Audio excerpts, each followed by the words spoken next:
Chào các bạn, hôm nay nội địa Nhật Bản sẽ cùng các bạn dùng thử chiếc máy đánh chữ khá là cổ điển rồi. Đây là chiếc máy đánh chữ được sản xuất tại Nhật Bản.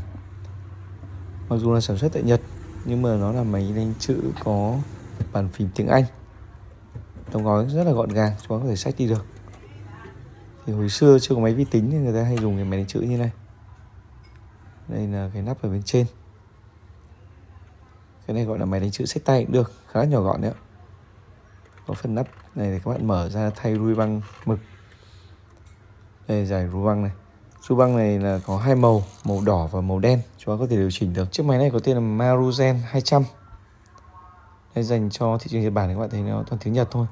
Và máy này còn khá là mới. Mặc dù tuổi đời chắc là cũng phải 30-40 năm rồi. Phần trên này, phần bàn phím này. Bàn phím tiếng Anh các bạn nhé.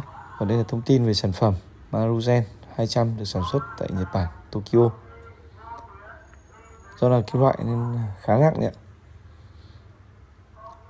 Phần này các bạn sẽ cuốn giấy vào. Rồi phần ru băng mực này. Các cái con dấu chữ đấy.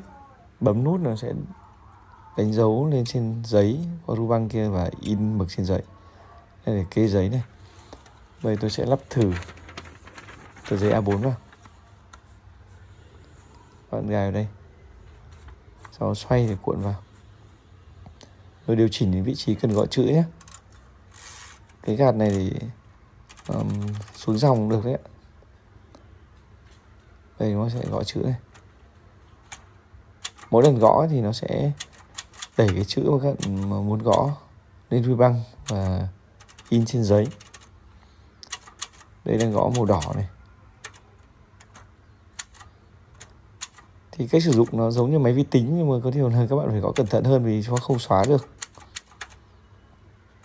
Đây cứ gõ là nó sẽ tự nhảy từng cái ô một, nhảy từng chữ một. Và nó chạy từ trái qua phải. Các bạn muốn đẩy xuống dòng ấy thì bạn sẽ dùng cái cần các bạn gạt sang bên phải thì nó sẽ vừa xuống một dòng và đẩy về phía bên trái để chúng ta gõ dòng dưới. Đấy, các bạn cứ gạt một lần thì nó xuống một dòng và chúng ta lại gõ tiếp. Có thể xuống dòng bất kỳ chỗ nào cũng được. Đây là gõ mổ cò này. Quen rồi thì gõ 10 ngón. Đây các bạn đổi màu mực này. Tôi gạt xuống để gõ mực đen. Ấn Shift để gõ chữ in hoa. Còn thông thường thì gõ chữ thường đấy. Đây là cái bản chúng ta vừa gõ xong này. Đây là máy đánh chữ hồi xưa sẽ như này.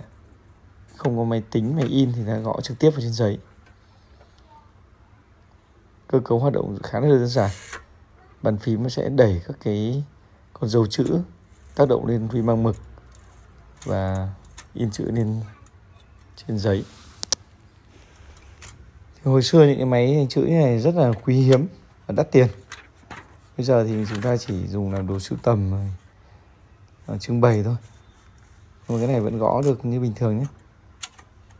Hoạt động bình thường và còn rất là mới.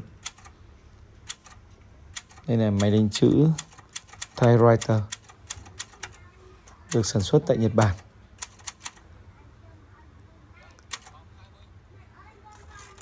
Đây tôi đang gõ đoạn thử.